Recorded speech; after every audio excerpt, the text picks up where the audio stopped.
السلام عليكم ورحمة الله وبركاته. طبعا زي ما حضراتكم شايفين هندق السنابك لشغل تركيب سيراميك المطبخ.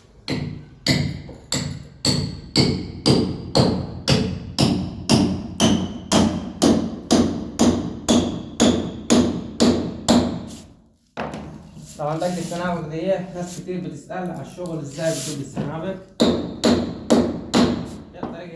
دي الطريقة الصحيحة ليه.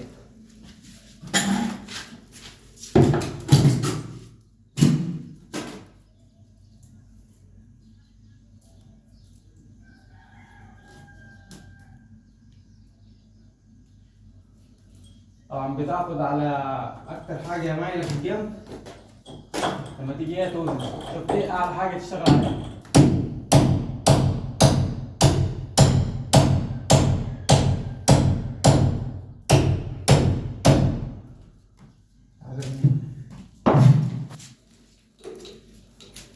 ظبط شغلك كده بتاع 3 سم نظريا، وبعد كده توزن تشوف نظام الشغل ايه.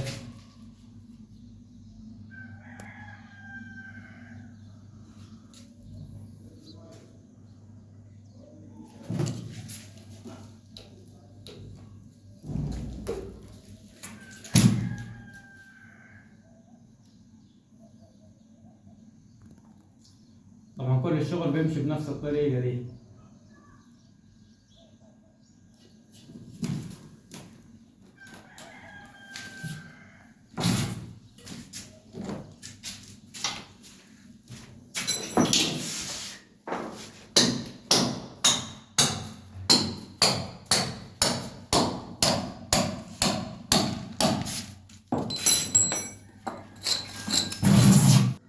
كده تمام، دقينا السنابك وزننا الخضار. ده الخضار الناعم طبعا.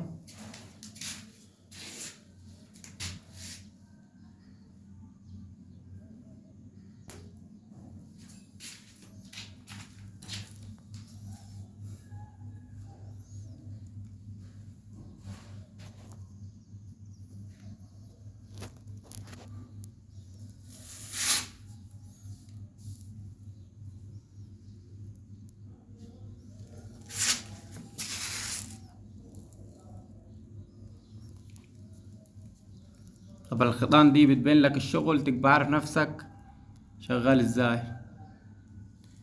ليه؟ عشان هي انت ممكن تمشي من غير خيط بس الشغل مش هيظبط معاك، لكن الخيط ده بيمشيك على الحيطة بالظبط. انت ممكن تمشي جدة بالميزان بس مش هتظبط معاك زي الخيط بالظبط يعني. الخيط ده بيبين لك الدنيا. والسلام عليكم ورحمة الله وبركاته.